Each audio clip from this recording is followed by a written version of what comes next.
Hello everyone, thank you for tuning into this episode of Storytime with me, Mr. G, where I am going to read the stories and you are going to come along for the adventures. Now today we are reading The Name Jar by Yangsook Choi. This was supposed to be a YouTube live session, but Mr. G was having all of the technical difficulties today and I was not able to successfully do that, so I've decided to stick with the setup I've made. We're going to do this recording, we're going to read this book, and I hope you enjoy it. It was written and illustrated by Yangsook Choi. It's a wonderful book. You'll find out shortly. So here we go. The Name Jar by Yangsook Choi.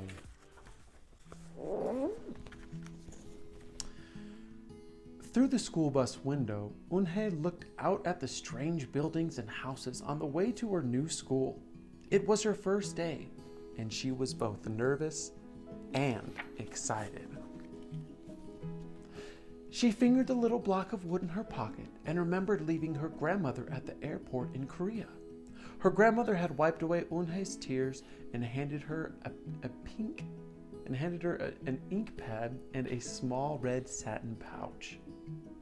"Your name is inside," she had said. "My name?" Unhei had wondered. Again she took out the red pouch to look at the wooden block with her name carved in it. As she ran her fingers along the grooves and ridges of the Korean characters, she pictured her grandmother's smile.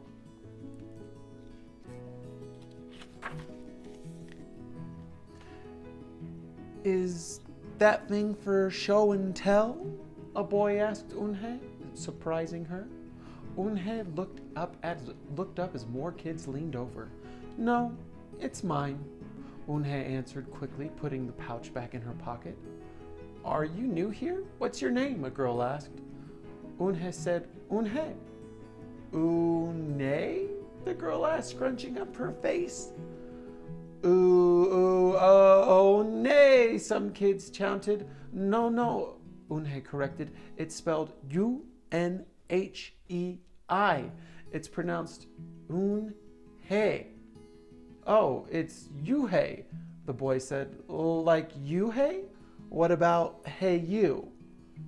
Just then the bus pulled up to the school and the doors opened. Unhei hurried to get off.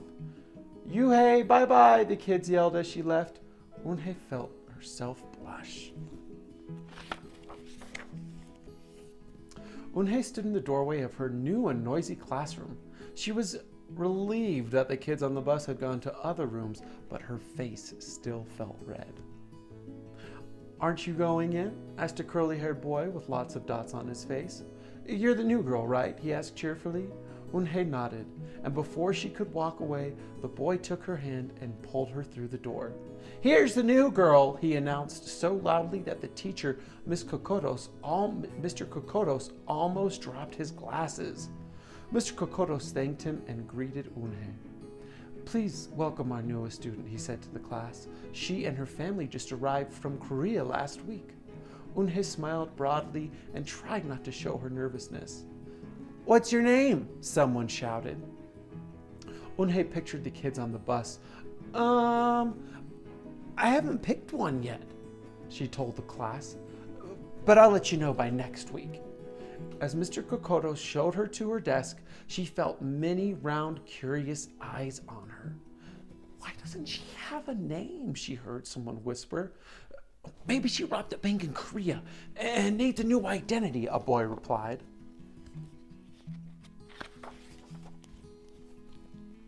On the bus home, nobody teased her, but Unhei kept thinking about her name. "How was school, Unhei?" her mother asked when she walked in. "Did you understand the teacher?" Unhei simply nodded. She unpacked her school bag and set the red pouch by a photograph of her grandma. "I'm glad you are learning English well," her mother said.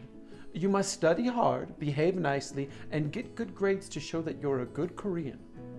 "I will," replied Unhei, but I think I would like my own American name," she said quickly. Her mother looked at her with surprise. "Why? Unhei is a beautiful name." Your is a beautiful name. Your grandmother and I went to a name master for it. But it's so hard to pronounce, Unhei complained. I don't want to be different from all the American kids. You are different, Unhei, her mother said. That's a good thing. Unhei just wrinkled her nose.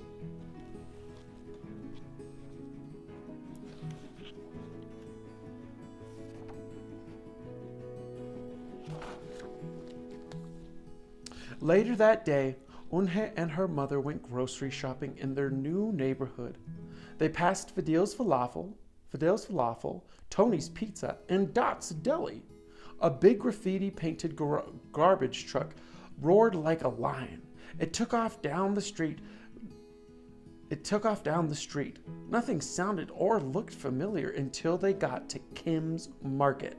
The sign was in both English and Korean. Her mother picked up cabbage to make kimchi, Korean-style spicy pickled cabbage, and other vegetables and meat. She also found some seaweed, Unhei's favorite, for soup. It made Unhei smile. Just because we've moved to America, her mother said, doesn't mean we stop eating Korean food.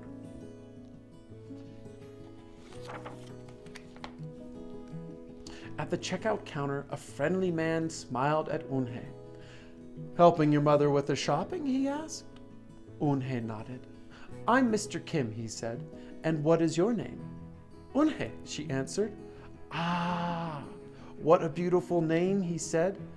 Doesn't it mean grace? Unhei nodded again. My mother and grandmother went to a name master for it, she told him. A graceful name for a graceful girl, Mr. Kim said as he put the groceries into bags. Welcome to the neighborhood, Unhei. That evening, Unhei stood in front of the bathroom mirror. Hi, my name is Amanda, she said cheerfully. Then she wrinkled her nose. Hi, my name is Laura. Maybe not. Her smile turned down. Nothing sounded right. Nothing felt right. I don't think American kids will like me, she worried as she began to brush her teeth.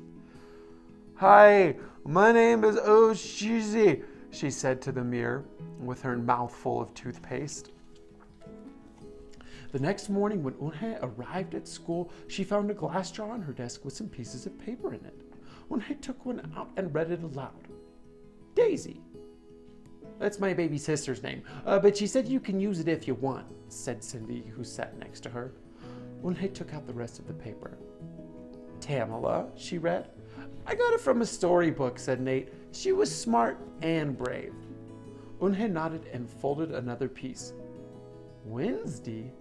Yeah, you came here on Wednesdays. On Wednesdays, said Ralphie. Thank you for your help. A smile spread over Unhei's face.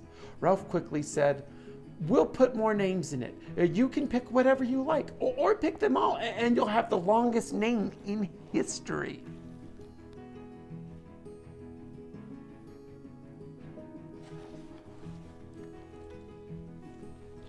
At 3 o'clock, the bell rang for the end of the school day.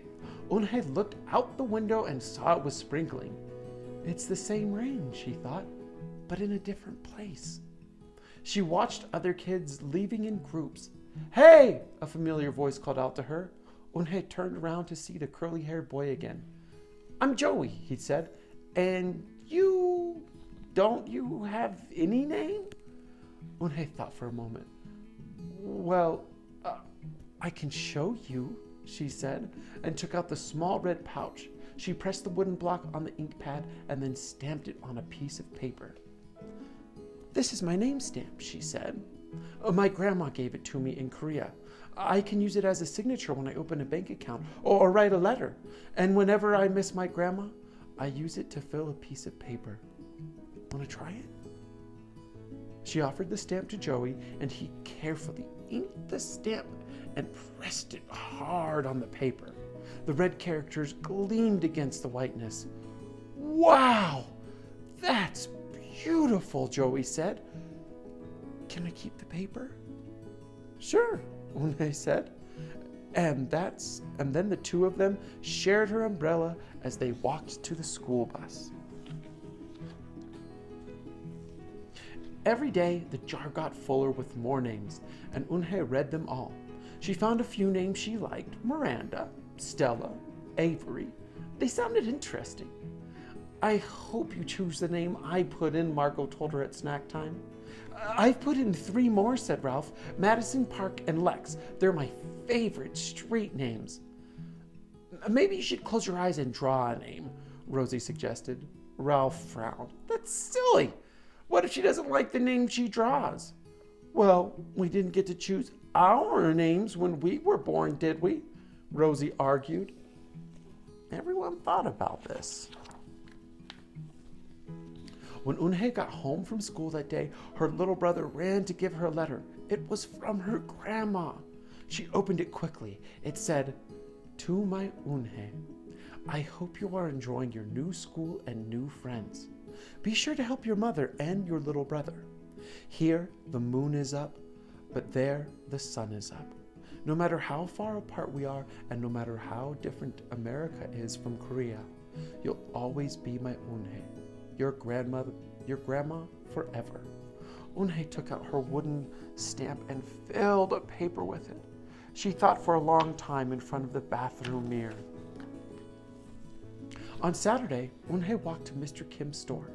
Mr. Kim was helping a customer, but he looked up and greeted her. "Hi, Unhei." "Hello, Mr. Kim," Unhei replied.